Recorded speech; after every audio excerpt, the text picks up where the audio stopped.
Yeah, I can start now. Good afternoon, shareholders. This is Vikrant Gande, Company Secretary.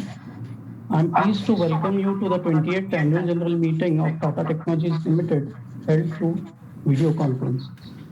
Chairman sir, we have a bit of a short quorum, so maybe we can wait for a few minutes. I'll confirm once we have the quorum.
So we should be joining in a couple of minutes.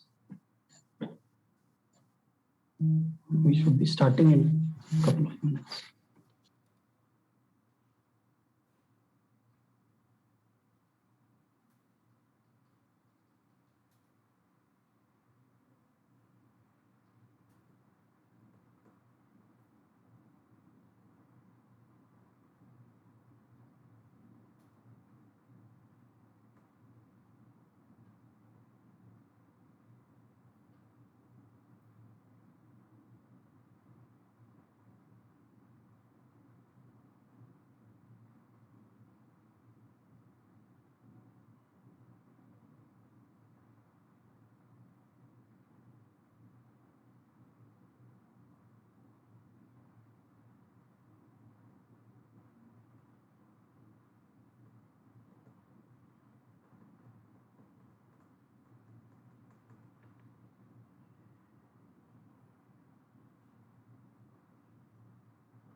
Okay, Chairman sir, we have the quorum, so we can begin. Yeah, go ahead. Dear shareholders, this is Vikrant Gande, Company Secretary. I am pleased to welcome you all to the 28th Annual General Meeting of the company held through video conference. I would like to take you through certain points regarding the participation at this meeting. The facility of joining the AGM through video conference or other audiovisual means is being made available for members on first come, first served basis. All members who have joined this meeting are by default placed on mute mode by the host to avoid any disturbance arising from background noise and ensure smooth and seamless conduct of the meeting. Once the Q&A session starts, the chairman will announce the name of the shareholders who is registered as speaker shareholder one by one. The speaker shareholder will thereafter be unmuted by the host. To start speaking, the shareholder is requested to click the video on button. If the shareholder is not able to join through video for any reason, the shareholder can speak through the audio mode. While speaking, We would request the speaker to use earphones so that he is clearly audible. Minimize any noise in the background. Ensure that Wi-Fi is not connected to any other device and no other background applications are running. Please also ensure that there's proper lighting to have a good video audio experience. If there is a connectivity problem at the speaker shareholders end, we would ask the next speaker to join. Once the connectivity improves, the speaker shareholder will be called again to speak once the other shareholders who have registered complete their turn. We would like to request the shareholders to limit their speech to 3 minutes. During the AGM, if any member faces any technical issues, he may contact the NSDL helpline number mentioned in the notice of AGM. Thank you.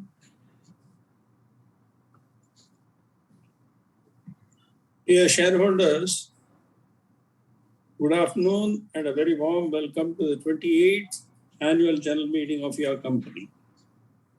On behalf of all the employees and board of directors of your company, we thank you for your continued trust, encouragement, and support to the company and its management.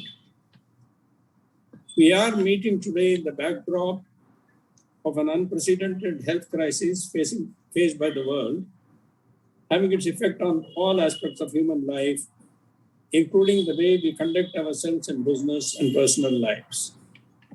Hope and wish all of you are keeping safe and in good health. The continuing pandemic and the lockdown situation has forced us to have the AGM of your company by this video link this year as well. This is in compliance with the directory of the directions of the Ministry of Corporate Affairs.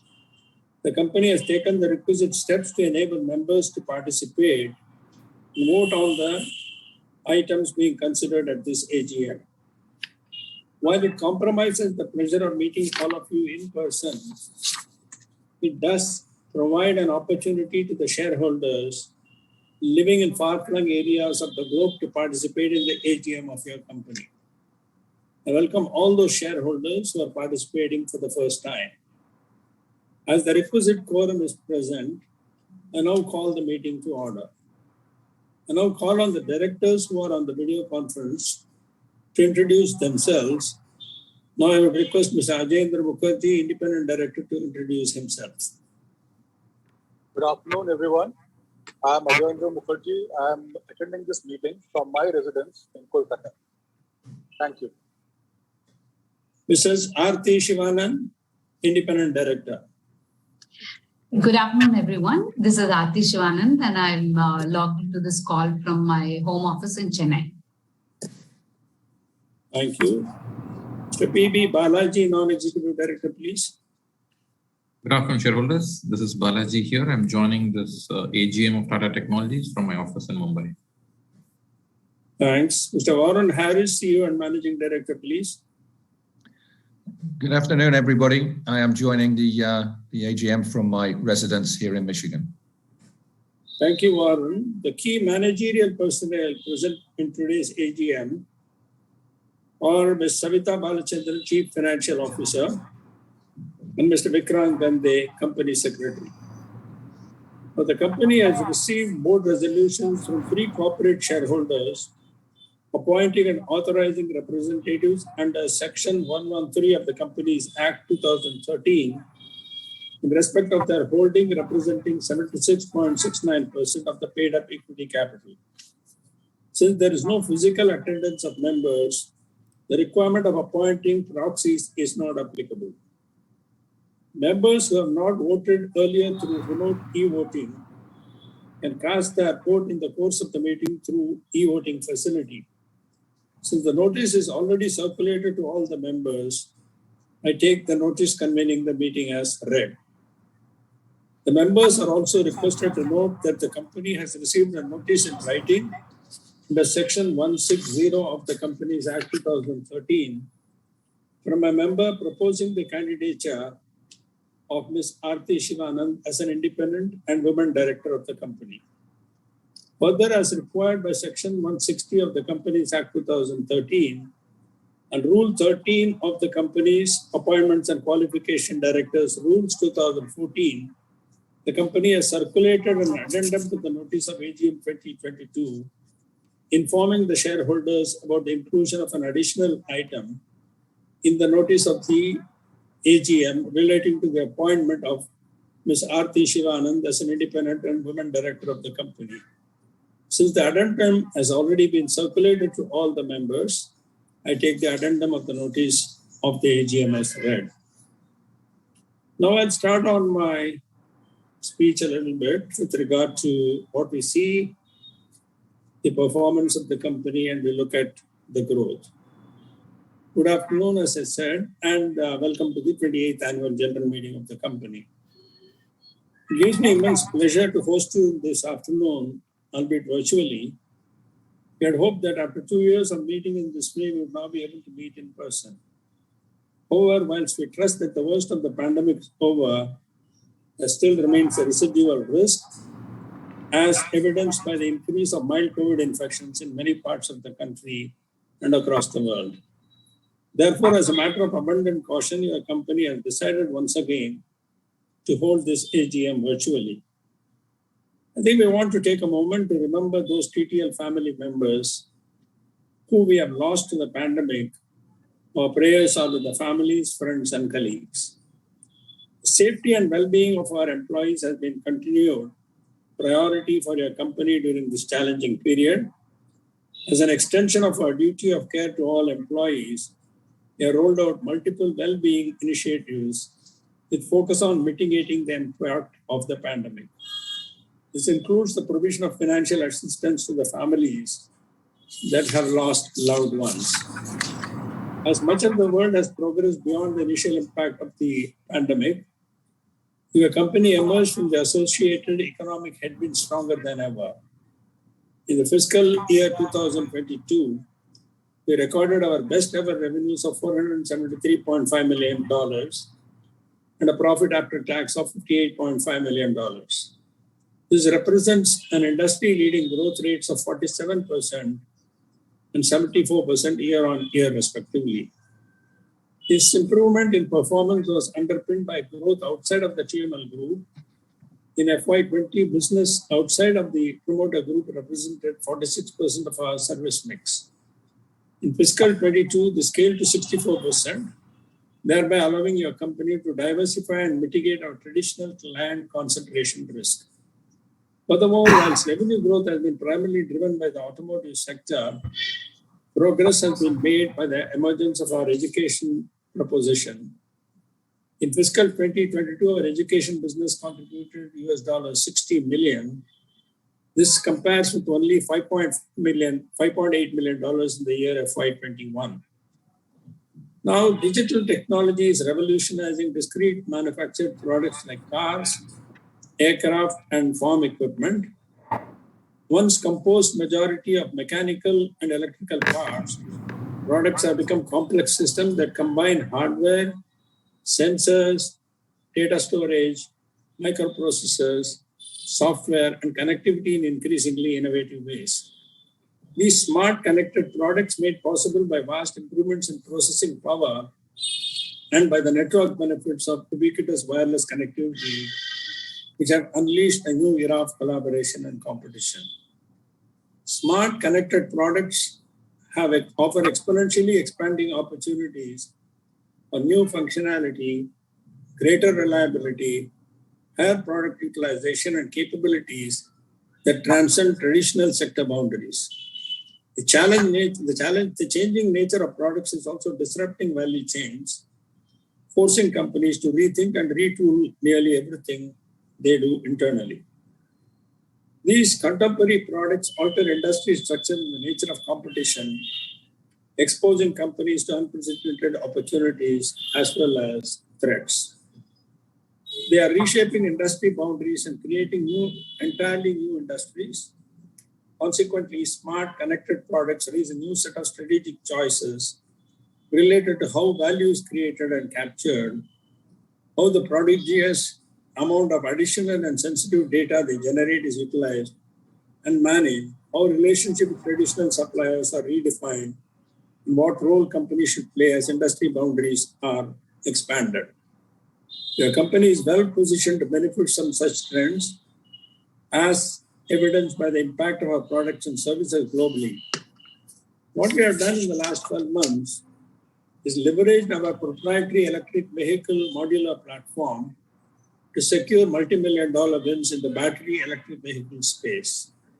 Successfully deployed one of the largest and cloud-based product lifecycle management solutions for a global tier 1 automotive supplier and secured several multi-year customer experience implementations using our proprietary digital platform called the Power of 8. Gained engineering, manufacturing, engineering, and customer services strategic supplier status from Airbus after profiling our digital engineering credentials during an extensive 7-month multi-phase procurement assessment process. Enabled data sharing between the functional areas of engineering, the manufacturing, and the shop floor, and finance of a fast-growing EV startup in North America by closing the loop between PLM, MES, and ERP systems. Further evidence of our readiness for a world that will be increasingly disrupted by digital technologies is our education value proposition. The impact of digital technologies such as AI, ML, Industry 4.0, and advanced analytics will require a complete overhaul of the sectoral skill requirements. This has already manifested itself in a skills gap that is likely to grow exponentially in the coming years. A recent study by Deloitte and the Manufacturing Institute has concluded that 2.1 million jobs are likely to go unfulfilled by 2013 in the US alone. Your company is uniquely qualified to address this challenge based on our experience, essentially in developing smart products, enabling digital transformation, and delivering skills training to more than 500,000 engineers globally via our industry-leading iGetIt platform. In 2020, we entered into an MOU with the government of Karnataka to upgrade and modernize 150 government-owned industrial training institutes, ITIs as they are called, across Karnataka.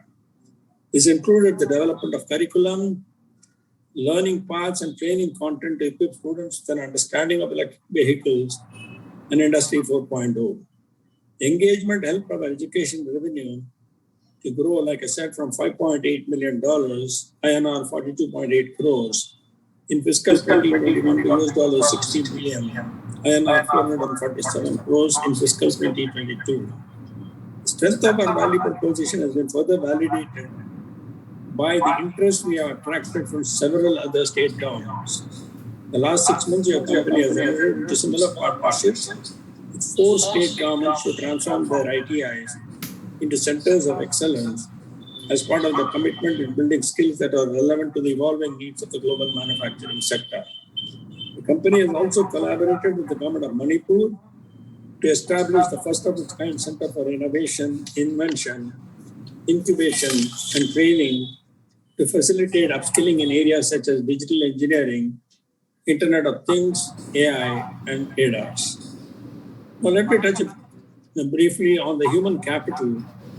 Our success is largely dependent upon our ability to balance demand from our customers with the value chain of relevant skills and capabilities of our associates. Consequently, attracting and retaining the best talent is increasingly becoming our greatest challenge and opportunity.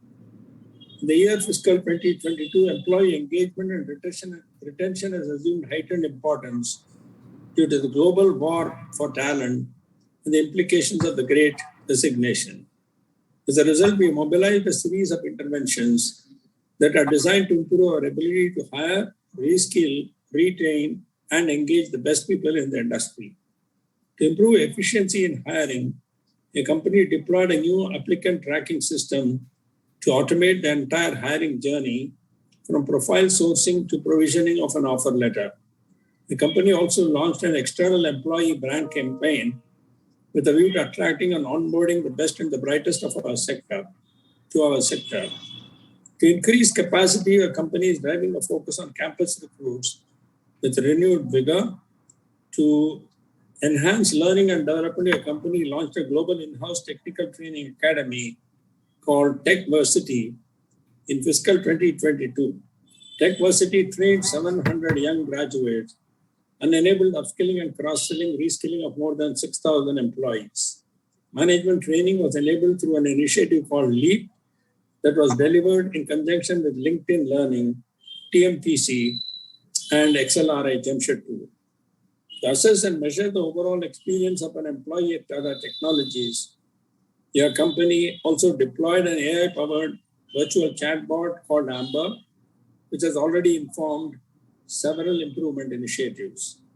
Furthermore, your company has taken steps to make its compensation and benefits more competitive, specifically in niche domains such as digital engineering and embedded solutions.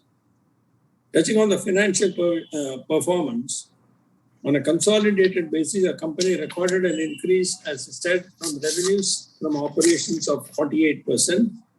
And in the year 2022, the revenue from operations increased to 3,529.6 crores as compared to 2,380.9 crores during the previous year. We delivered an operational profit of 645.6 crores, up 67.4% year on year, with operating margin scaling to 18.3%, a 200 basis point improvement on fiscal 2021. The PAT increased by 82.7% to 436.97 crores in the financial year 2022, compared to 239.18 crore in the previous financial year, which registered a PAT margin of 12.2% against 9.9% of the previous year. Our cash position improved from $115 million to $165 million, yearly increase of 43%, net of cash advance on the Karnataka ITI upgradation.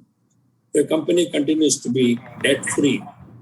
During the year, company introduced an offer to buy back up to 12,40,122 equity shares at a fair market price of rupees 1982 per share, resulting in a total consideration of 295.90 crores, including the buyback tax of 50.11 crores.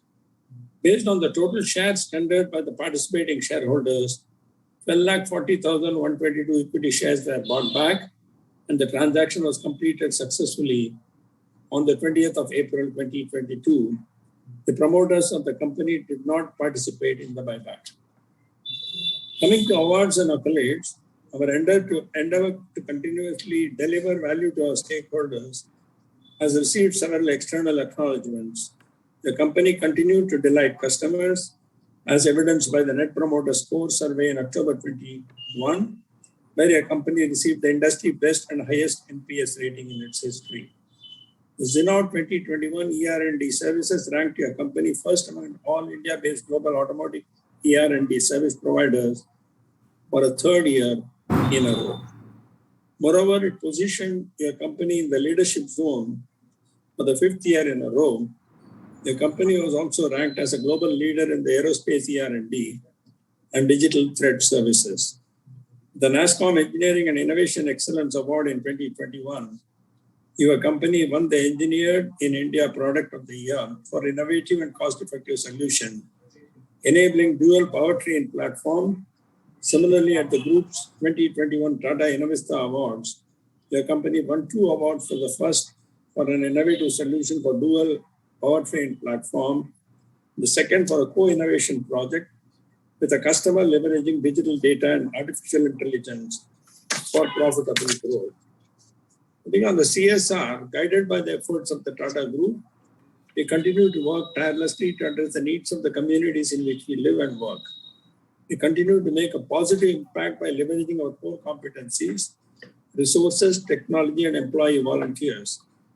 In the year 2022, our CSR initiative is estimated to have touched over 984,000 lives. Also in fiscal 2022, as part of our unique 4-pillar STEM education design, we are implementing the iRise Indian Research, Innovation and STEM Enhancement program in partnership with the Department of Science and Technology, the Government of India, IISER Pune, Tata Trust, British Council, and Royal Society of Chemistry. The program creates 450 master trainers or 15,000 teachers will undergo a comprehensive training on STEM and innovation. Our flagship CSR program, Ready Engineer, is growing from strength to strength as we partnered with leading industrial associations and incubation partners such as Masia, BFC, Goshima, Magic, and German Development Corporation. And Tata strive to enhance the employability, innovation, and entrepreneurial skills of over 6,000 graduate engineers through multiple interventions. The program also successfully empowered more than 350 women engineers. Additionally, your company implemented several initiatives such as vaccination drives, food relief initiatives, donation of equipment and kits to hospitals and frontline workers during the pandemic.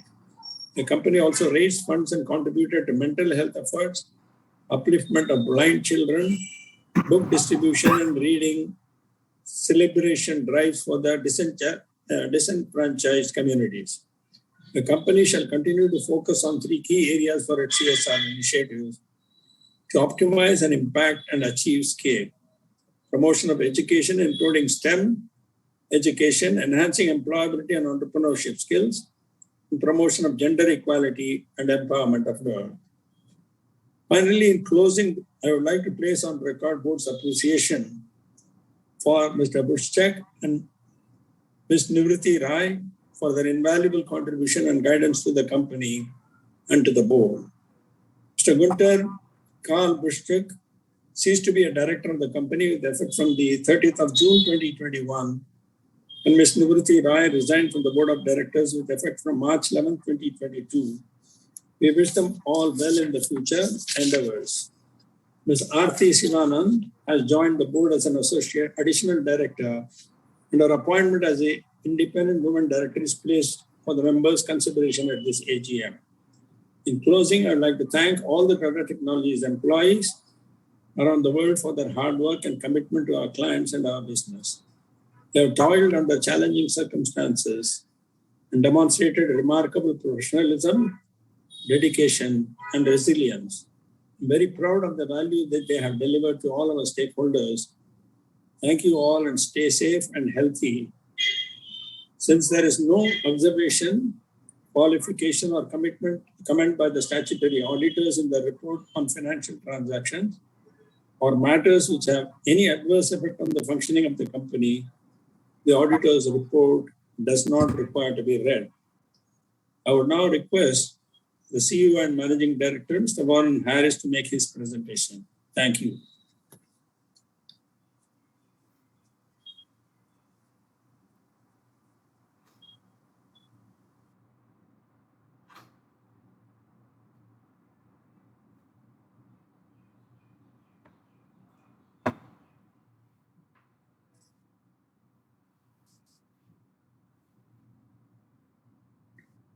Warren, you're on mute.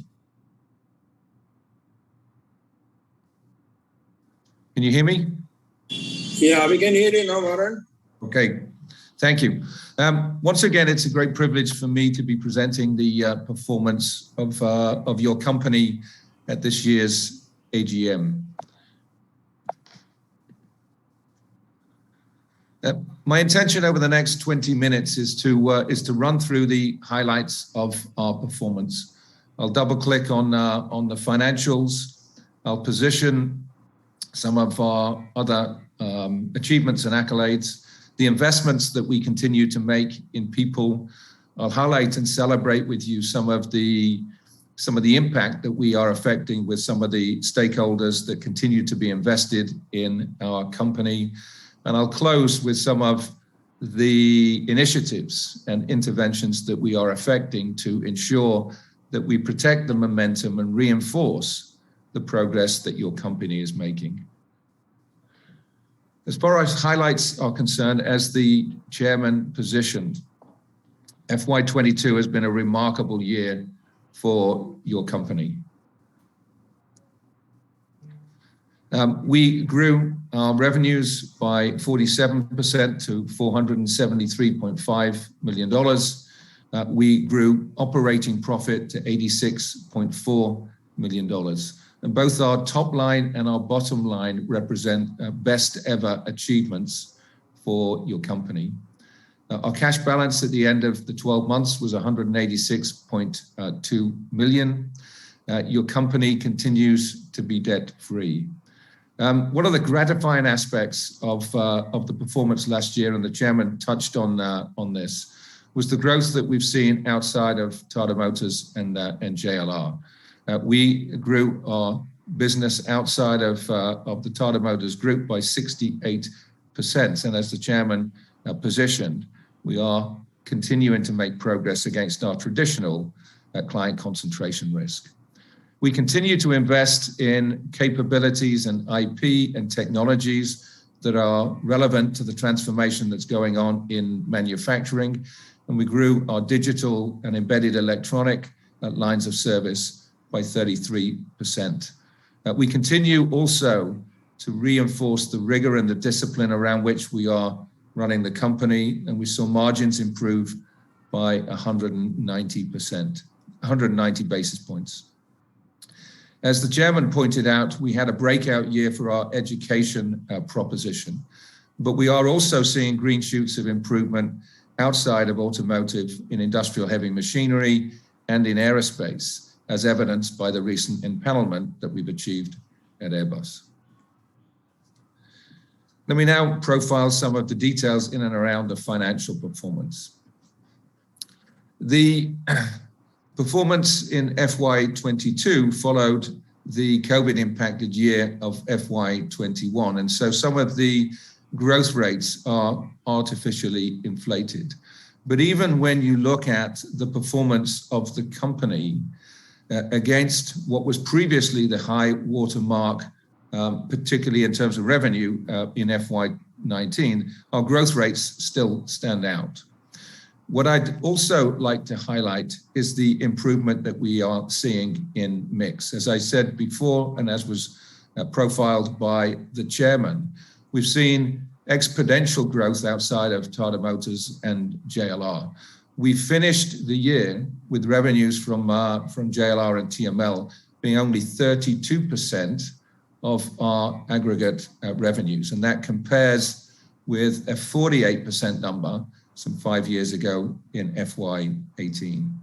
What I'm also really gratified about is the progress that we've made in terms of margins and the consistency of performance in margins.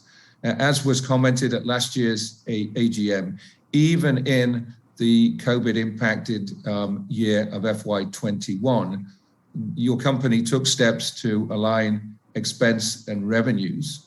We protected the profitability, and we've certainly seen improvement on that this last 12 months.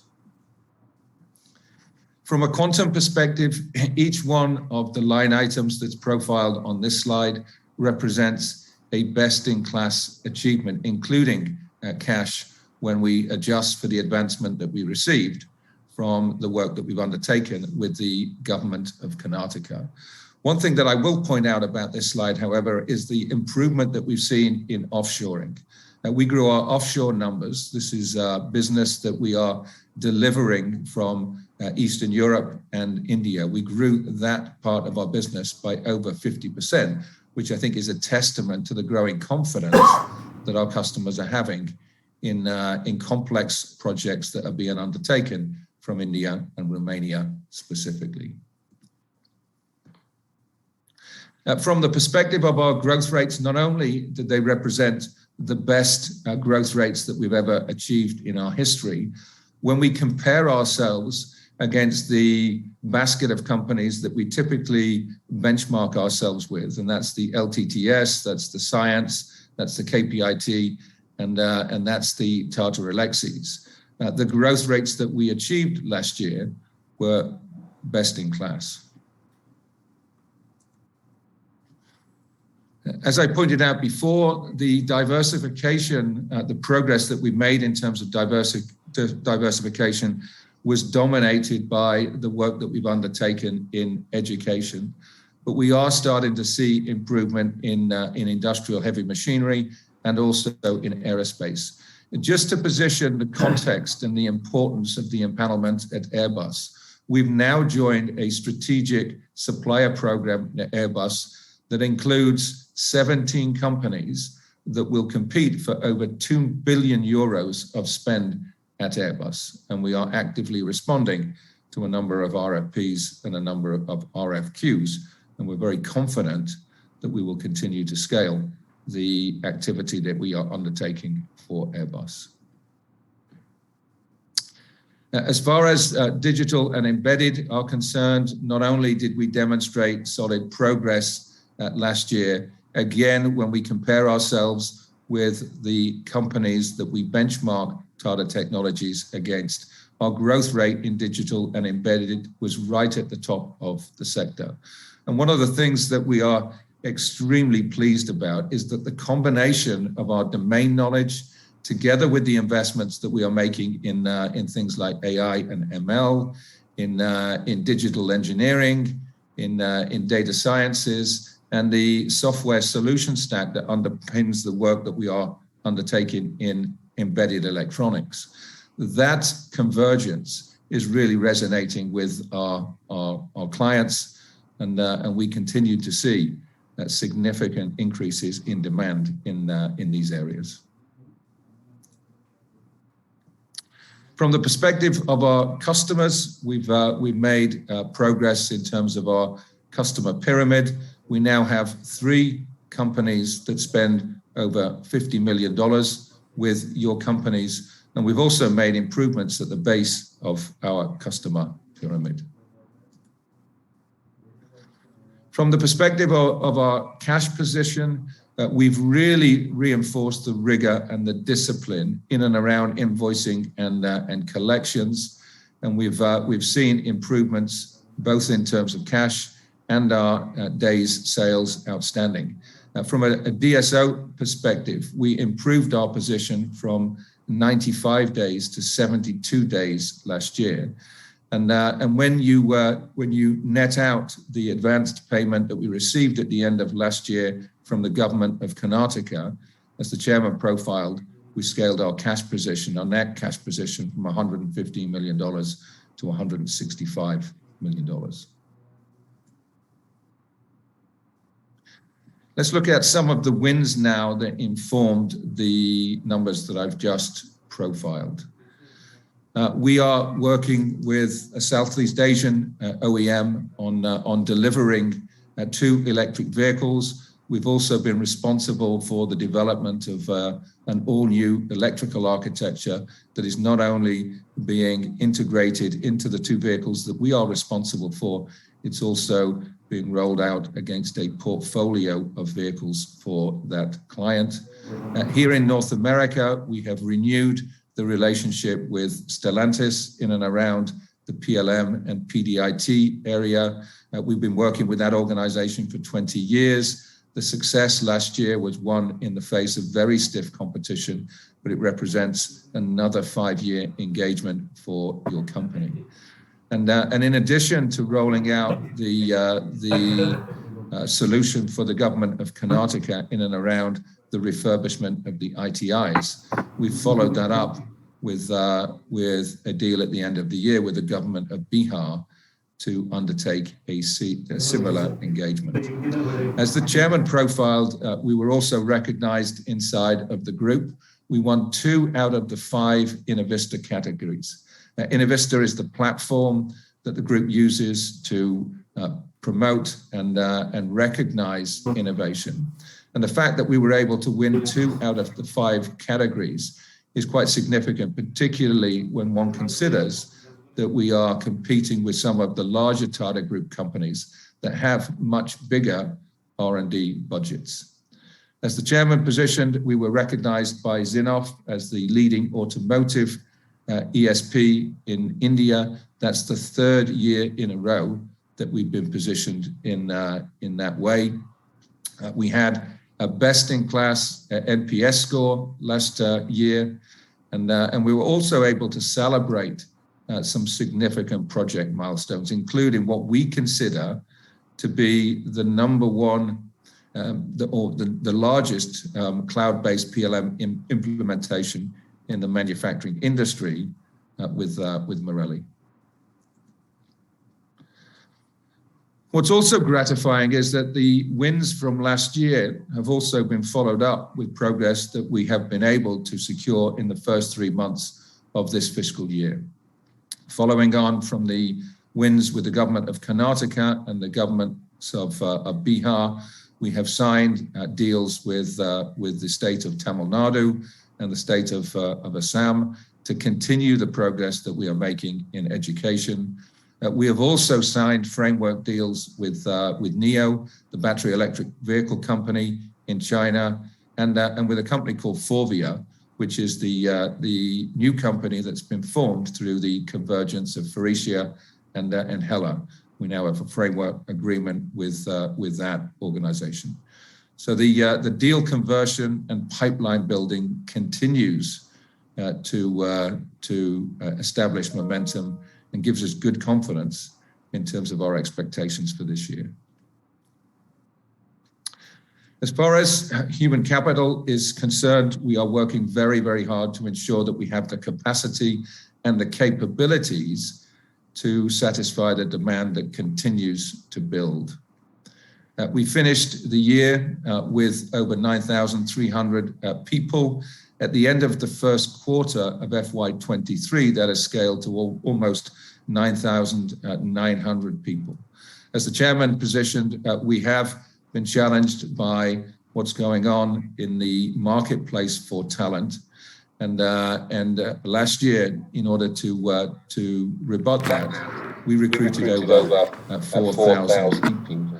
We've also effected interventions in terms of improving our overall employee value proposition. We've digitized the talent acquisition process. We have invested very heavily in TechVarsity, our internal university. And we have also rolled out an AI-enabled engagement platform that's allowed us to identify engagement themes that we've been able to take steps to address and improve. Now, from the perspective of our position inside of the Tata Group, our purpose continues to be the animating force around which we run the company. Our commitment to engineering a better world underpins every decision that we make and every priority that we set. And we typically live our purpose in two different ways. One, through the work that we undertake for our clients. We are very much focused upon improving the quality of lives of people around the world through enabling our clients to realize and develop safe, clean products.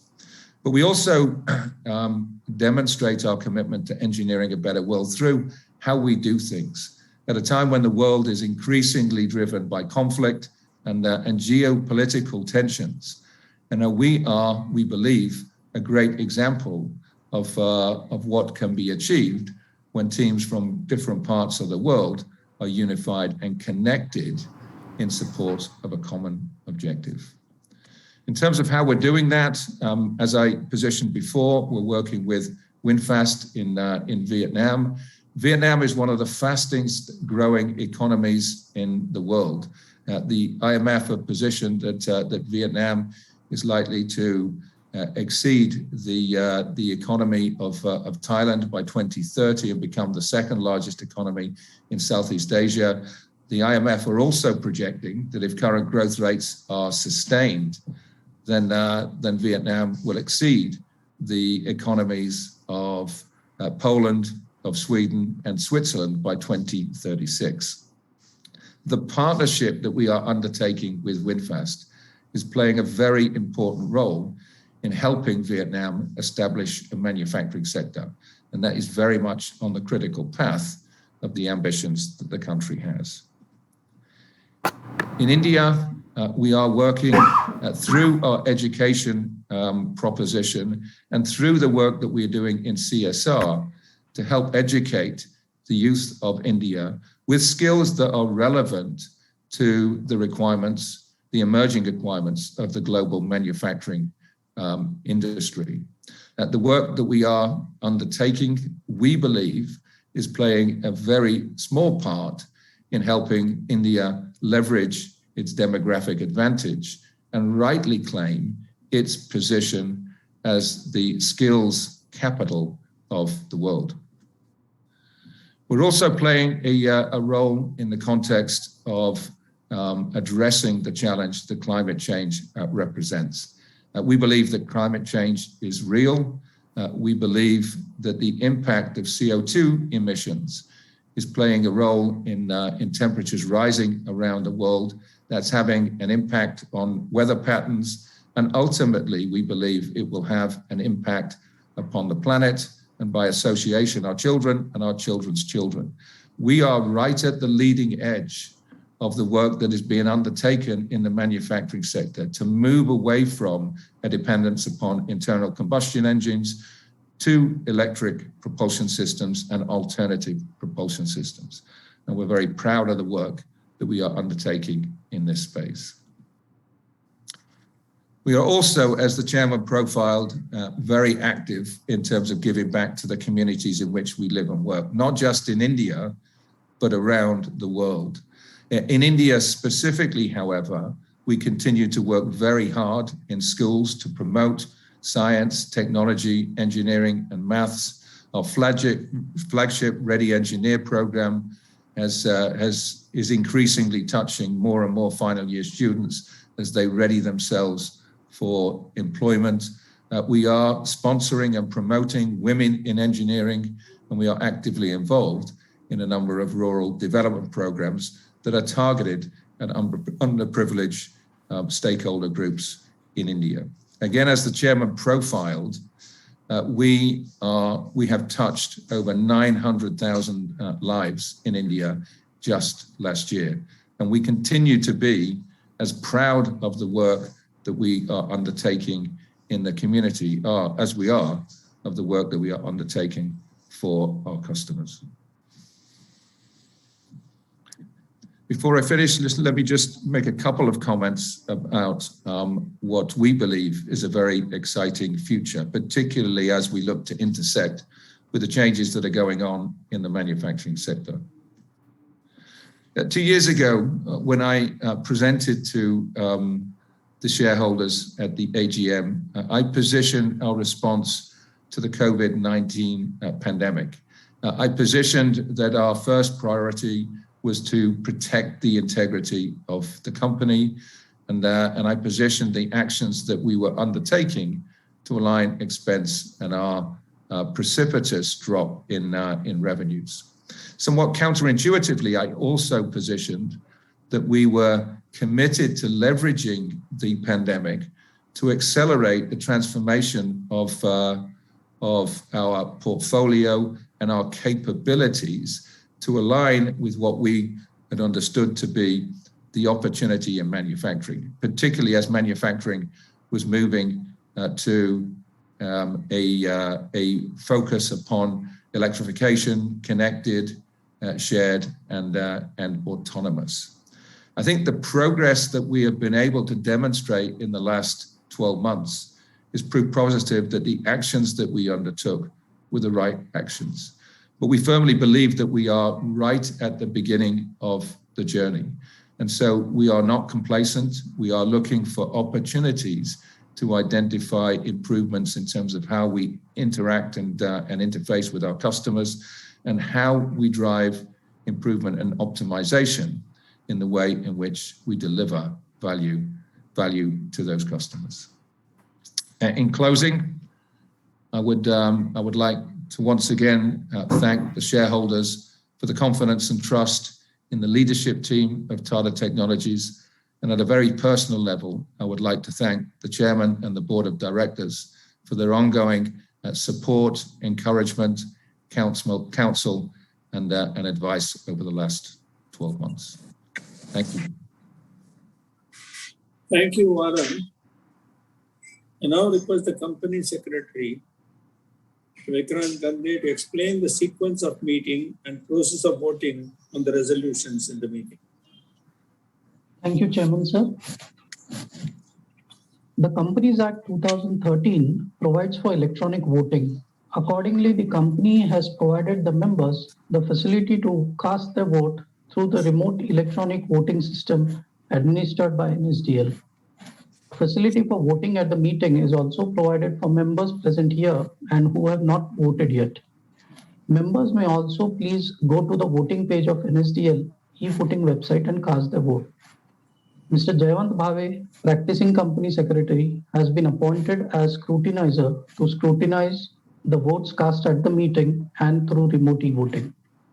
Since the AGM is being held through video conference or other audiovisual means, and the resolutions mentioned in the notice convening this AGM have already been put to vote through remote e-voting, there will be no proposing and seconding of resolutions. Thank you. Thank you, Vikrant. I will now request Mr. Arun Bopanna, who has registered himself to speak at the meeting.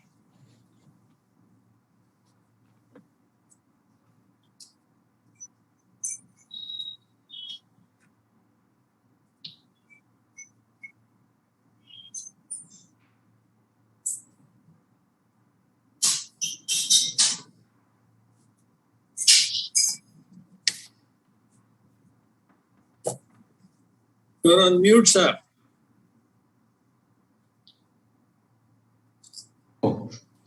Yes, sir. Vanakkam. Vanakkam. Ramadurai Avargal. How are you, sir? Fine. Good afternoon to everybody.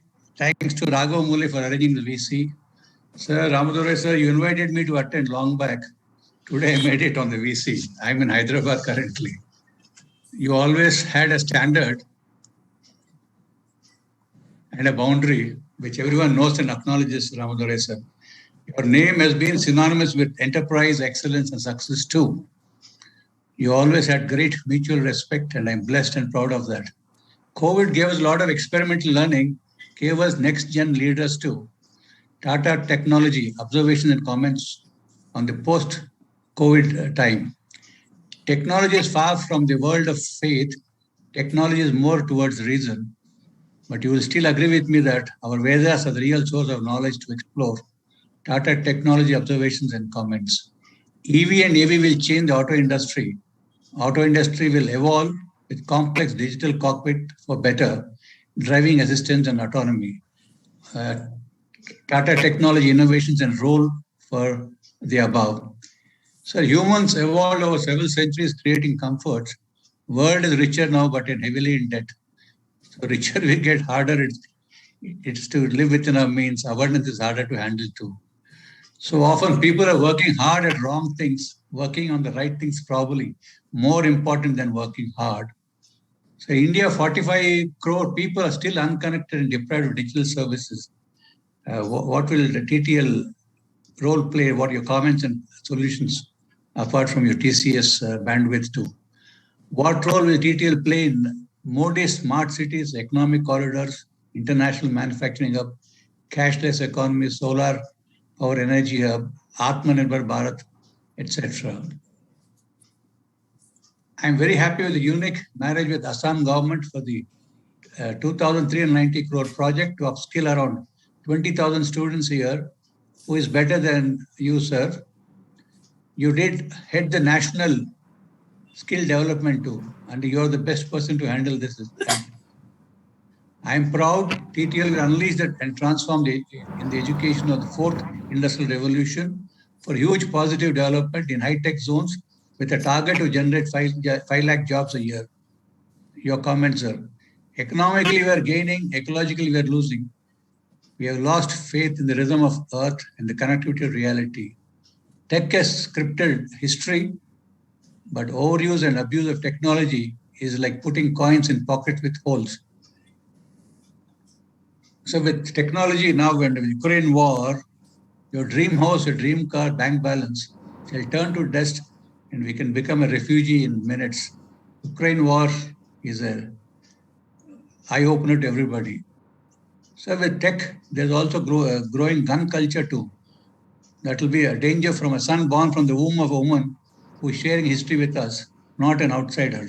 That is the risk we are going to face. What we saw on the 26/11 on Taj. So after all the tech and scientific innovations, humans' true role on the planet will be known when they learn to dialogue with the animal world and live in harmony with the nature. Lastly, sir, TTL should train skills for vocations, careers, so that they grab the opportunities to excel, making a lot of difference to Assam and India. In conclusion, sir, life is a mystery and will always remain one. Technology should be the fulcrum for doing good only. I wish TTL all the best. Thank you, Ramadurai sir. Nice seeing you after a long time. It has been quite some time that we have met. Thank you very much. I will request now Mr. Parthiv Jonsa to table his comments and questions, please.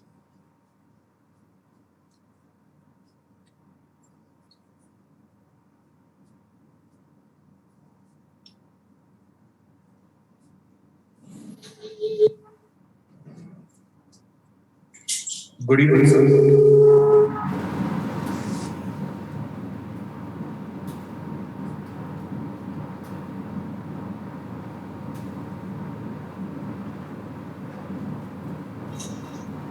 Am I audible, sir? Yes. Yeah. Good evening, everyone. Thank you, Warren sir, for excellent presentation and giving in-depth inside the company. So I had already emailed a couple of questions, but just I'll repeat quickly. As you know, Warren sir pointed out that we are comparing with a couple of companies in the space. So just wanted to know how are we going to match up to the margins of those companies, say Tata Elxsi or the likes. The second question is we have a lot of business verticals in place. So which business vertical contributes what kind of margins? So the third question is, can you just point out a couple of the largest, the names of the largest customers of Tata Technology? And so the fourth is actually not the question, but it's just a viewpoint which I would actually like to point out. As a retail investor, we always look out for dividends, basically. Whereas whereas Tata Technology this year, we haven't received any kind of a dividend.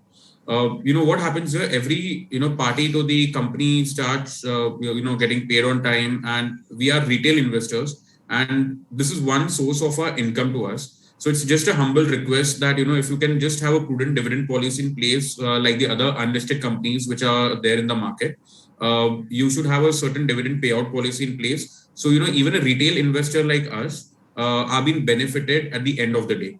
I just have these 3-4 points to make. Wish you all the best, sir, and have an excellent year ahead.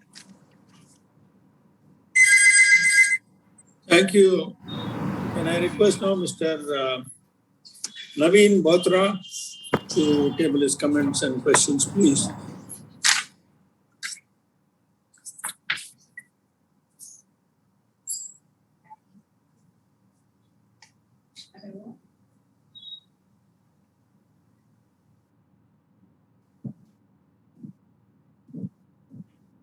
Hello. Hello. Naveen Bothra, pleasure attending the 28th AGM from Delhi. A very good afternoon to our respected chairman, Ramadurai sir, our MD, Mr. Warren Harris, and other eminent board members, including Artiman, who is also joining the board. We welcome her on the board. Other key managerial persons, Vikrant sir, Sarita madam. Very good afternoon to all. First of all, it is always pleasure to interact with you all, especially Ramadurai sir, Warren sir. But I think we will have the opportunity next year to meet in person and have your blessings and interactions also to have some knowledge and all these things. We always cherish meeting you, sir. First of all, I would like to congratulate the management team for delivering excellent results during the year, despite of all the challenges of pandemic and in the last quarter of the geopolitical problems also. Despite that, we produced a stellar set of numbers. Congratulations to team and Warren sir. On the various also, congratulations to the team for various awards and accolades earned during the year, including in the NASSCOM engineering event also. Uh, and one of the good things in the last 2 years, despite the pandemic, is that through social media channels of Tata Technologies and media interactions of senior management, we are able to have all the information and the progress of the company, which is quite appreciable. Thanks for all this. So I have some observations and points to seek your learned views, which I have already emailed. Weekly, I would like to point out. If we can outline our medium-term management plan for the coming 3 to 5 years, uh, since our measure of the revenues are coming still from the automotive and mobility segment, 75%. And even in the past, we have faced some problems due to the recession and all these things in the automotive segments. But in the changing scenario, in once in a century type of thing, automotive is migrating towards electric and autonomous and all these things. So, sir, how do you think that in the next 2 to 3 years, this hyper growth of automotive and mobility, I think, is going to stabilize? So, in that scenario, how we are planning to further diversify our revenue stream and achieve our first one of the many dollar billion revenues, first $1 billion revenues by which time? In the recent interview, Mr. Warren has said that in the 3 years, he expects that if all the things continue in the normal, we can have $800 million revenues approximately through the organic growth and all these things. So if you can outline about the medium-term management plan, it will be quite helpful. And the second one is regarding our various products and platform monetization possibilities, licensing opportunities, etc. In the automotive as well as in the hashtag, we have some good IP and patents platforms also. So, what is the scope and scalability potential of all these platforms and products so that we can have non-linear growth in the coming times, which is not based on the employee addition and all these things. So we can have sustainable revenue and profits going ahead. And what were the revenue from these products, licensing, and all these things in this year? And the scope and scalability I already expressed. Number 3, talent induction and induction retention. You have already covered in your initial speech, so I would not like to repeat. And this is well covered, sir. Thank you, sir. And also, we have proposed a share-based incentive scheme, which is quite appreciable. We support that very much, which will also help in the attracting the global talent and retention. Thank you. And as regards the climate change as a business opportunity, which is coming in the shape of EV and autonomous EV, especially in the EV segment. Would like to seek your views how we would like to sustainably, again, after the 1 or 2 years, it will like to stabilize all these things. So other fields in the automotive or mobility space like hydrogen, green hydrogen and all these things, what role we would like to play in all the other technologies of energy transition, which we are seeing like renewables and all these things. Your views will help us. And as regards the capital allocation policy, I appreciate the board's buyback at around 1,900 something. Which is quite helpful and accretive to the remaining shareholders also, as well as to the capital has been returned to the willing shareholders. I support this. So going ahead, what will seeing our good cash flow generation and good cash balance at the end of the year, even after buyback also, we will be having good cash. So what is the outgrowth capex, organic growth capex for this year? As also, if any inorganic acquisitions we would like to do from our balances and all these things. And the third thing, the buyback, I think, is going to happen for next 2 years also, as per the revised memorandum and article which were approved 2 years ago.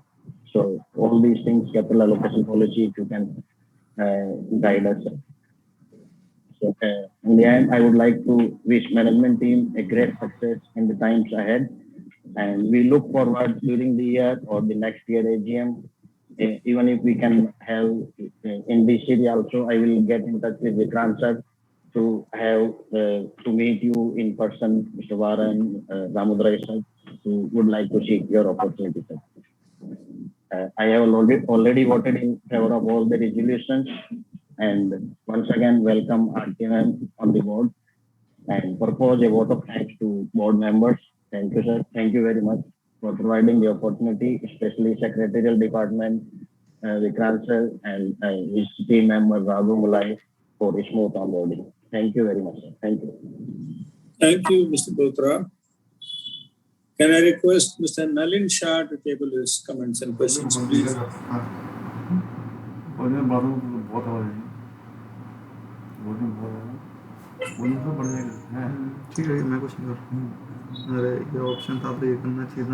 Very good afternoon to all the board members and people on the dais.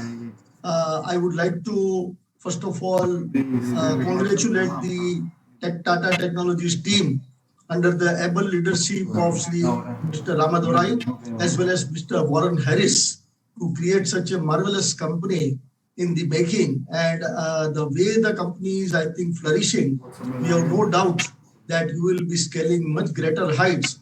I would only like to, put a question for Mr. Ramadurai that you have steered the TCS to a great height, probably after the listing, the company must have grown maybe 30, 40, 50 times. Where do you, sir, see the Tata Technologies by 2030? That will be one question which I will put before you. Coming to some small questions, which I would like to have more of a clarification. Last quarter of the Q4, we had some, I think, other expenses were disproportionately high. And that's why we thought that probably the profitability in the fourth quarter was dragged down because of the higher other expenses. If you can just throw some light, whether it was an extraordinary item or what was that. You have, sir, guided for 20% top line growth in the current year and thereafter 15% growth in next 2 years and about $800 million top line within next 3 years. I would just like to know whether this $800 million is only organic and inorganic growth you have not naturally, put into any kind of a projections which you are having. But I would like to know that when we were reading the balance sheet of Tata Motors has put up an item about some 2,990 crores order, which they are saying that the transaction with the related party, which they are entering into with Tata Technologies. So we would just like to know whether your projections include that part of that, the order from Tata Motors, or is it that as and when you do that, will be actually, adding that to the existing, projections which we have given.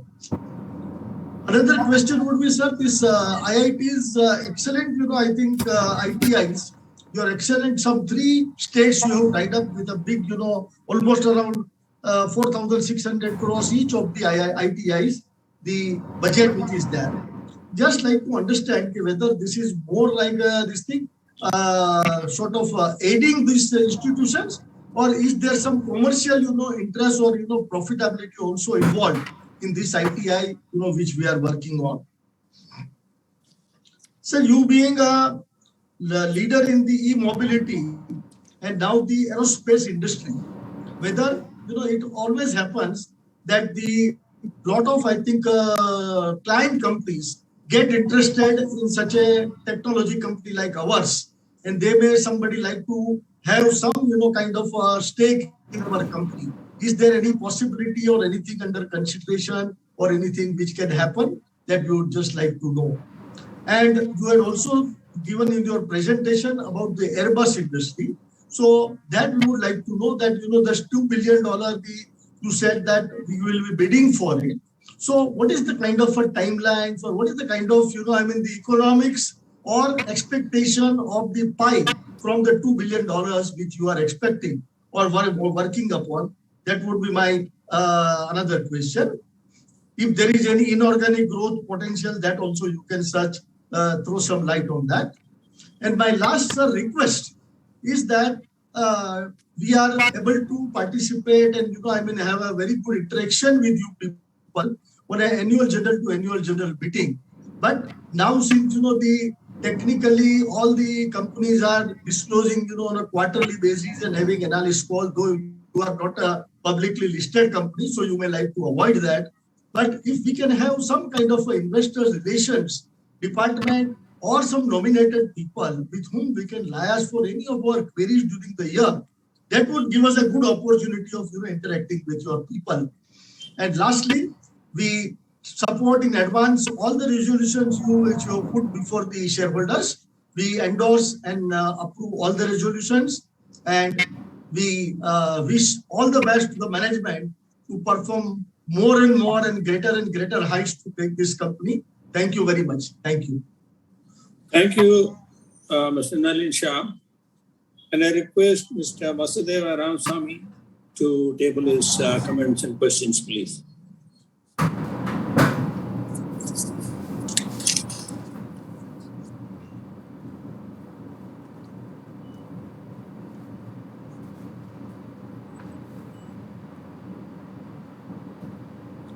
You're on mute, sir. Namaskar, sir. Ramadore, sir. How are you, sir? Okay. Yeah. Namaskar, sir. So, Mr. Warren Harris, good afternoon. All the other board members, good afternoon, sirs. Again, I congratulate the team, sir, for giving the best ever performance in the current year, sir. Also, our company has earned a lot of awards. Congratulations to the team, sir. I have a few points for your consideration, sir. In the education vertical, you have given more information, and Mr. Warren also has given very good presentation on this, sir. Thanks for this, sir. Appreciate it. I have got a very small question, sir. What will be the model of this business with the ITIs? Particularly, out of the $60 million generated, what is the revenue from this ITI vertical, sir? And again, of the revenue generated from the ITIs, are we providing any hardware support to them? And plus, what is the financial part of that? B, are we charging any amount for the human capital invested on them? C, is there any revenue generated on that of these two? Again, sir, what is the capital employed on this business and what is the EBITDA margin, sir? Again, as we have seen the budget allocation by the various governments, it is roughly around 4,500 crores and down. So again, it is for many years to come, and what will be the duration of this contract with state governments? Again, of this, ITA vertical, what will be the contribution to the bottom line to the company for FY 22-23 and further, sir? So that in brief, Chairman sir, kindly throw us, a light on all the parameters from the Tata Tech's perspective, so that we as a layman can understand the operation of the ITA vertical, sir. Again, I was having a question at Airbus. Mr. Nalin Shah has talked about it. Anyway, we'll repeat it. What is the engagement, correct engagement? What will be the business for the current year, FY 22-23, and further, to what extent we may scale up the total revenue from this Airbus operation, sir. All the very best to sir. Again, take care of your health, sir. Thanks a lot for the opportunity. Welcome, Madam Aarti Shivana, to the board.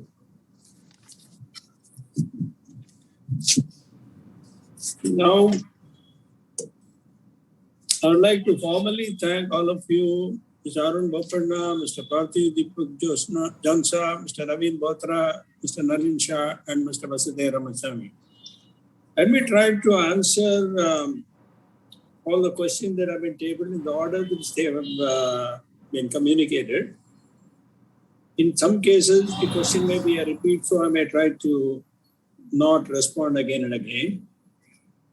So, on the questions raised by Mr. Arun Bopanna, I think you talked about the experiential learning and what kind of next generation leaders and observations and comments. I think we took look at it. Necessity is at the end of the day the mother of any invention. We look at our software industry, the whole offshore development model which started in the early 80s was a disruption to a demand of an highly talented professionals. And through the efforts of Tata's TCS, we stepped up to it and created an industry which is for all of us to see. So this whole area of the COVID-induced pandemic, we learned very quickly how to run the businesses working remotely, learn to manage teams and people remotely who have never met, and learned that our client deliveries are possible. The delivery excellence has not been compromised at all. So we just only continuously improve on a daily basis and reinvent ourselves, and the clients are also very cooperative in making sure that they understand the processes and they are integrated together very well. And the second question you raised was with regard to the technology versus being more towards reason and our Vedas as the real source of knowledge. I think we all learned from our scriptures, irrespective of our faith. We have always looked at the early wisdom and then how do you apply it to the future. Bhagavad Gita is a standing example of what we do, and that's going to continue because learning is a continuous ongoing process irrespective of where you come from. The thing that has changed is a continuous learning, daily learning, and learning by sharing and collaboration. There is no teacher-student relationship. It is a continuous learning on all of us in a technology space where things are changing so rapidly. Now the EV and the AV will change auto industry, and it will be purely a digital transformation. So our response has been autonomous, connected, electric, and shared trends. And that's how the automotive industry and the mobility industry is changing. We have to integrate sustainability into anything which we do, because it's not a question of whether a company, a government, or an NGO or a civil society participates, but it's essentially the planet at risk, and we need to see how ecology and economy work together rather than one as the cost of the other. I think in the annual report, we have showcased that we have strengthened our automotive proposition through what we call as the auto capabilities. That's essentially helping the OEMs to develop the next generation of connected cars and software-defined vehicles. It's electronics and software. That is where your company is investing, and that's where your company is performing with the kind of presentation shared by our CEO and MD. What we do in Vietnam, what we do with the Jaguar Land Rover, what we do with the various other companies around the world. But this is the kind of transformation and the speed at which this transformation is happening. The last point you raised was with regard to working on the right thing is probably more important than working hard. I think my response to that is the initiatives which you mentioned, whether it is smart cities or Atmanirbhar Bharat, are underpinned by two core trends. One is to adopt the smart technologies, including the Industry 4.0, availability of skilled manpower for the implementation of today's technology. That skilling and continuous skilling has to be repeated. And once you are ahead of the game, then we are able to relate to the customers proactively, even offer certain solution to some of the problems which we anticipate or which we see. I think through our education competency solutions, we are collaborating with state governments to upgrade, like we made in the presentation, the industrial training institutes. And that is again on the Industry 4.0 technology, and the youth and the demographic profile of our country enables us to perform exceptionally well in that. I think you made some important comments on the Assam government for the 2,390 crore project. That was one of the most committed chief minister and his team who has said that sky is the limit. I want my state to be at the forefront of the learning and application. And you are being present here and modernizing the ITIs based on the Karnataka model is going to be extremely beneficial. Jobs for the youth, creation of entrepreneurs, but with appropriate skills in the 21st century skills is the mantra which we are going to be practicing through these ITIs. Now coming to Mr. Johnson's questions, on the operating margins and the Tata Motors pricing power across all segments, margins for the current year, next to 1 or 2 years, and the $800 million revenue which you talked about, And my comments are our operating margin is mainly the whole business mix and scale how we have. And our continuous journey of excellence is to improve the operating margins. And the digitization, reuse of some of the knowledge, reuse of assets, reuse of technologies will be one of the levers. Tata Motors has recently announced a step up in capital expenditure plan. We will definitely relate to them through competency and through an open bidding to make sure that we can capitalize on the increased opportunity. We had to fight for every dollar of revenue and every manner of revenue. But at the end of the day, so long as the company is well positioned by experience, by investing for the future, it's going to bear the fruits. I think, like I said, profits, absolute numbers, as well as the margins, the board and the management are absolutely in sync. It's a continuous journey, like you said, that we measure quarter on quarter, even though we may not publish, even though we may not have investor relations, but we try to see some of those comments which was articulated. At the end of the day, it's a journey of excellence and absolutely focused on the operational parameters, including you saw the improvements in the collections, the cash position, the number of debtor days. I think those are a journey of excellence which every company improves, and this management is absolutely conscious of that. I think we don't give across service lines and industry verticals, but we essentially publish our results across two segments of services and technology solutions, as referred in the page 104 of our annual report. In FY22, services segment generated almost 2,651 crores, and technology solutions was 878 crores. So this will be where our focus to improve on a year-on-year basis in terms of revenue, operating margins, and reuse of assets, and training of our people. The largest customers you asked in terms of how much do they contribute, I mentioned in my speech and also the CEO's presentation, many global automotive and aerospace companies are our customers. And some of those logos are presented in Mr. Harris's presentation. And he also presented a number of clients. We have in various revenue band at $50 million, $30 million, $1 million, etc. And that's our journey and measurement system will be, and the industry accepts that. This would also show a sense of a diversification of the portfolio and essentially the customer pyramid, how it stacks up from smallest to the largest customers. But the value proposition to the smallest in terms of our participation with them in their journey of excellence is one of the parameters, rather than pick anything just as a one-off thing. So one-off has to add value, one-off has to produce certain assets, one of the assets has to be one of those projects has to create value proposition for us as well as a company or the skills.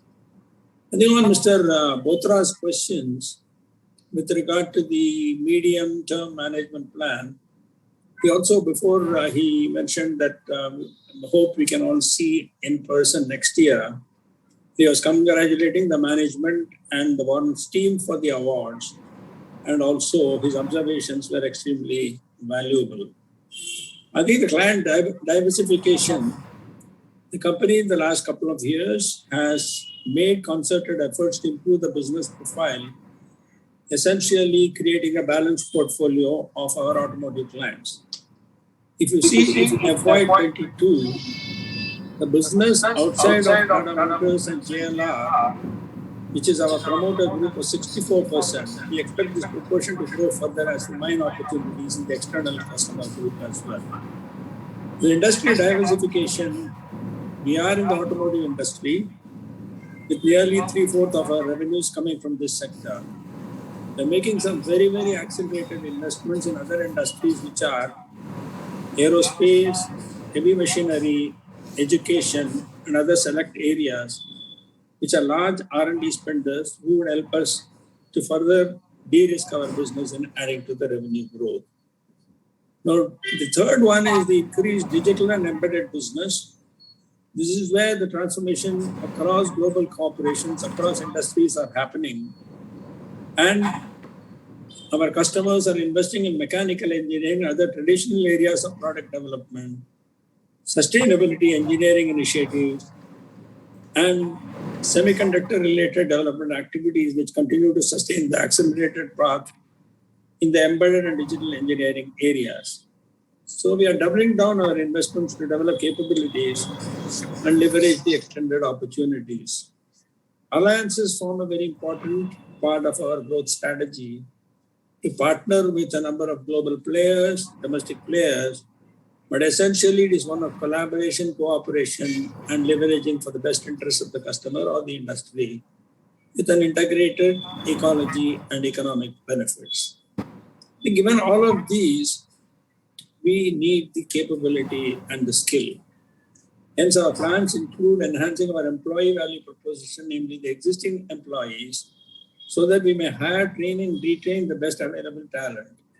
This is one of the levers, and the Tata Group, Tata Technology is no exception, to add value to a professional in terms of his or her learning abilities, learning skills, and capabilities, and then apply it in the truest sense so that the innovation and the innovation mindset is what we try to create in our employees on a continuous basis. The Tata Business Excellence Model, which we are a part of, which we apply every year, this has been one of the measurement systems to exactly see how our leadership to the operationalize on the ground, including our assets, and repeatability and a sustained performance is going to be. And I'm proud to say that we have done exceptionally good in that. I think the product platform, the non-linear growth possibility is always there, but I think we need to make sure that it adds value. It's not spending for the sake of spending or inorganic growth as the sort of an automatic choice. Everything, the reuse of assets, reusing existing our people for organic growth will always be the first port of call, followed by any other potential possibilities of enlarging our scope and our revenue streams and profitability. I think our I Get It platform, we talked about it, that help our customers to achieve their product and digital engineering goals. The electrical vehicle modular platform has enabled us to secure multi-million-dollar wins in the next generation of applications, whether it's battery, electrical vehicle space. They are collaborating with the Southeast Asian EV startup to engineer their flagship EV models in record time. Our Pulse NPI platform is also being leveraged by traditional OEMs as well as startups to launch the competitive products better. See, we are in a world where startups and the asset creation or the intensity of what they create, we keep looking at it on a global basis and more so the kind of unicorns that are getting created in our own country. And how do you leverage some of those technologies irrespective of their shape or size, but the intellectual content in our own business so that the productivity, the margins, and the welfare of the creation of this industry becomes a way of life. I think on the Naveen Botra's question on talent induction and retention, this is one of the biggest challenges of this whole industry, not only in India, but across the world. Talent will go where they see first a learning capability, second is financial reward, third is personal reasons, fourth is family reasons. And we focus on every aspect of this from a retention point of view, from wanting to be a part of us, but also in some cases that they go away, they become ambassadors of your company to recommend us to the companies they are in or influence wherever they are to make sure the IOU kind of a responsibility stays with them. That is the professional competence and the professional well-being, which is inculcated into our own training and a continuous education programs. Mr. Botrai, again, you talked about the climate change. I think it is, I already addressed this question, but I think there may be opportunity to say what kind of assets we want to create to solve some of the critical engineering problems and the carbon emission reductions. And EV is one such example where the whole world is grappling with that. The battery technology, reduction of waste, the tight pipe emissions reductions, and this presents, in a way, opportunities. So every challenge has to be seen as an opportunity, and that's what we inculcate in our associates. I think we are very well positioned in this space, and we would certainly look at this going forward. I think whether it's green hydrogen, whether it's the energy transition or the mobility, that they are a way of life, and this has to be integrated into every value proposition. I think you talked about the organic capex plan and our buyback. We have allocated adequate capex investments to meet the critical requirements across customer projects as well as in-house infrastructure and other requirements. On the inorganic acquisitions, and if any, in the likely budget, as I said, the board and the shareholders are always looking at opportunity to accelerate the progress of the company. However, the company pursues inorganic growth in an opportunistic fashion, but it has to make a strategic sense. It's not because you have the cash available or something is up for sale. If there is an industry where an organic growth is possible and the asset leveraging is possible, followed by the kind of assets which the inorganic growth may provide, including the startup, that is where we will integrate into a solution. It has to be more than just a revenue addition and then the problems associated with fixing the problems or trying to solve that.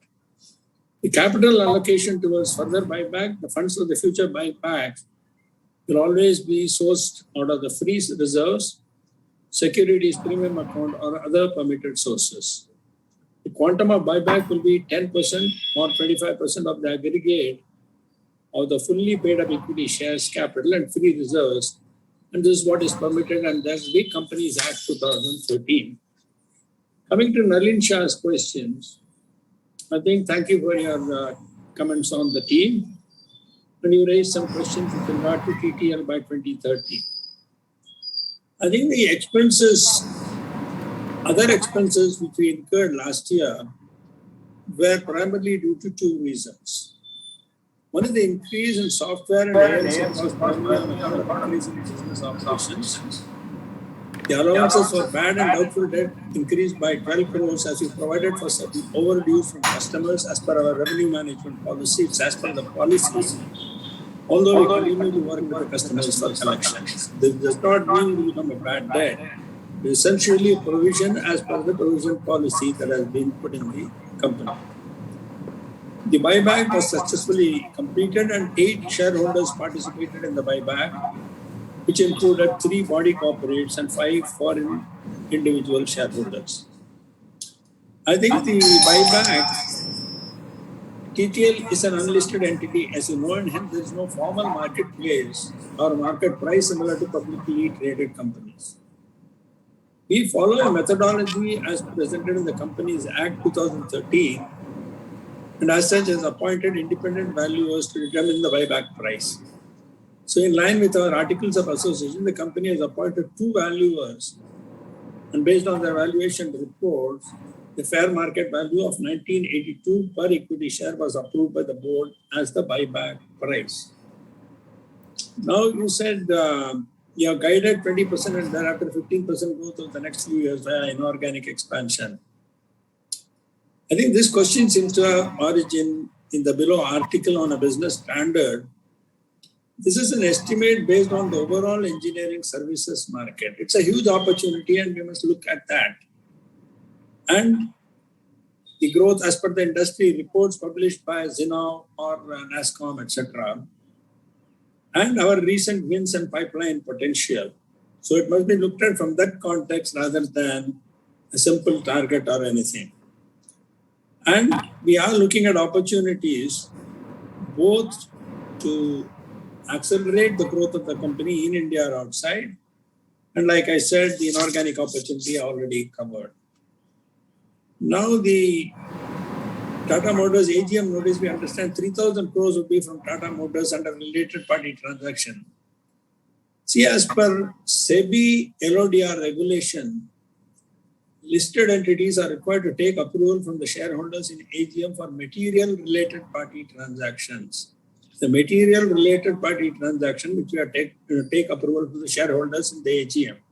So the proposed approval of 3,000 crore in the AGM notice of Tata Motors Limited pertains to estimated transactions with TTL, including sale of service and products by TTL and intercorporate deposits placed and withdrawn by TTL.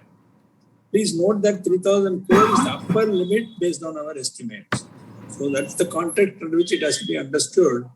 Well, like I said a minute ago or a little while ago, we have to compete for every single pie of business, and that's the name of the game. Customers have a choice, and they will exercise their choice, and they must exercise their choice. I think for the Airbus, again, it was one of the very successful submissions, and based on that, we have been shortlisted, or we are one of the empaneled supplier for the Airbus in their engineering, manufacturing, engineering, and strategic service suppliers program, which is called the EMES3. And then we continuously dialogue with them. The CEO and managing director and his team are continuously in touch with them. Every opportunity that surfaces, we will bid for that. And then we'll try to win those. And hopefully, this will be one of the big accounts in the pyramid, which the CEO and managing director talked about. On the economics with ITI, see, the education space, ITI across every state is one of the biggest opportunities of modernizing and preparing the country for the 21st century skills. The youth of this nation will be benefiting from this. When we visit the ITIs, what we have done in Karnataka and transformed the ITI, the 155 or so, it is a proud enrollment challenge, opportunity, including getting trained on the best possible equipment, services, theory, practice, and hands-on experience. The industry will be able to hire this in a big way. The transformation, whether it is in Karnataka, whether it's in Bihar, whether it's in Assam, whether it's in Tamil Nadu, and more to come, or a journey of excellence or upgrading the capabilities where the corporates would hire, we will benefit, or the other micro, small, and medium enterprises will benefit. This is not again a one time. As the content we source, as the soft skills we source, we talked about the Tata Strive. These are collaborating to make sure that the ITI as a vehicle for skilling, reskilling, and continuous skilling of this nation becomes a way of life. Who knows, this may be taken to the other parts of the world, because once you are a leader, you can evolve and opportunities across the various parts and various countries. So since we are a leader in e-mobility, you said, and we are the largest player, we pursue partnerships and alliances to advance our growth strategy very clearly. These are without any obligations, and each of the party invests for the future. We then leverage, and as the revenue flows in to the effort that has been put in or the agreed contract, we share in the revenues. I think the interactions at the AGM, the quarterly analyst calls, investor relations, I'll request my company secretary to look at it and see if there is anything possible or how to disseminate the information, which is a fair request. Now, with regard to Mr. Vasudeva Ramaswamy's questions, I think thank you for your congratulations to the team. I think the education segment we talked about and the model of business which you wanted to know, I've already addressed this, but I think the company does not report its performance across service lines and industry verticals, like I said. And we talk about the service and technology solutions as one segment, and service segment of services and technology solutions. These are the two segments, as I said on the page 104 of the report.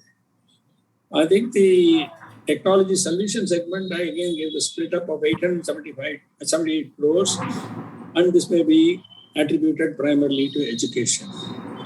Being the consolidated offering of curriculum development, facility upgradation, the tools and systems, training and AMC support provided to the customer, and hence revenue cannot be segmented or segregated in the manner requested. So it is all in all, total contract. EBITDA margins, which you raised about, I think these are very, like I said, the leveraging of the asset, leveraging of the iGetIt platform, and reusing that becomes the best way of improving the margins. I think the durations with the state government, till we modernize all the ITIs, and they have a specified time duration within the contract itself, but extendable as more ITIs get set up, private ITIs come into the equation. These are only the government-owned ITIs which have started on so far, what we have done. And the newer technologies and newer ways of skilling people will also lead to a business outcome or a business possibilities. So it is reinventing, like I said, and re-architecting ourselves proactively. And the question with regard to the profits, the way forward, I already addressed it, but I think the journey of overall improvement in profitability will continue. I think the complete business model of this I've already communicated to you. And we want, since we have done more than 500,000 engineers globally via our industry leading iGetIt platform, and we also partnered with a number of industry partners. And our education offering tools, practices, techniques across various types of courses, which ultimately benefit the student.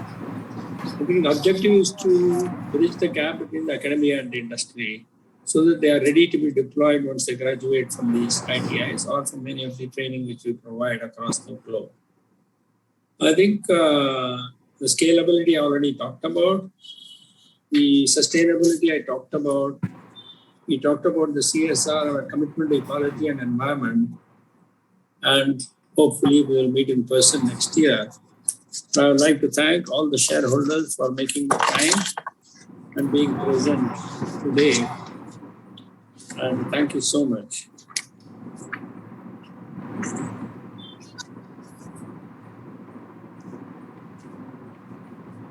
I now authorize Mr. Vikrant Gandhi, Company Secretary, to conduct the voting procedure and conclude the meeting. The e-voting facility will remain open for the next 15 minutes to enable members to cast their vote. The results will be announced on or before the 3rd of July 2022. The same will be uploaded on the website of the company and NSDL. I would like to thank formally all the shareholders for attending the meeting and for their continued support. I would also thank the directors for joining the meeting remotely. With your consent, I and the board members would like to leave the meeting. I request all the shareholders to stay safe and stay healthy. Thank you very much. Over to Vikrant. Thank you, sir. As mentioned by Chairman, sir, the e-voting will remain open for 15 minutes. Chairman, sir, we had the requisite quorum throughout the meeting. The results of the AGM will be announced by the company on or before 3rd July. With this, I declare the meeting closed. Thank you, everyone. Thank you, everyone. Thanks. Thank you. Thanks, everyone. Let's support, please stop the recording. Thank you.